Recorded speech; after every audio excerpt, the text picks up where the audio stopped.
د چې انسان نه ساوځي که نه دا اندامونه نه دي دا ټول جدا جدا دي دا دې غوښې یو ځای کړلې ولې ټولو ته پته ده وایي دا یو اندام د بل اندام نه رخصتوي چې د ډېر وخت دپاره اوس زه ستا نه رخصتېږم ځکه اوس به موږ په 15 ورځې کې ټول جدا جدا کېږو یو اندام به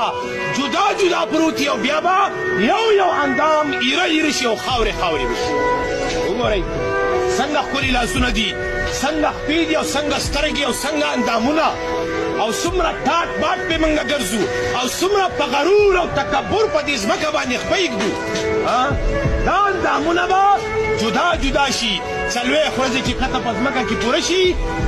بس انسان غوښه د انسان سترګې د انسان تمام اندامونه چې دی دا پرېجېدو باندې شروع شي دغه زموږ حیثیت دی ځکه خو الله رب العالمین فرمایي قتل الانسان ما اکفره دا انسان دی تباه شي دا انسان دی قتل شي د څه شي منکر کړلی د الله تبارک وتعالی د ذات نه د څه شي منکر کړلی د الله تبارک وتعالی د پیغمبر نه د څه شي منکر کړلی د اسلام نه من أي شيء خلقه من نطفة خلقه فقدره دا موږ د څه شي نه پیدا کړلی د یو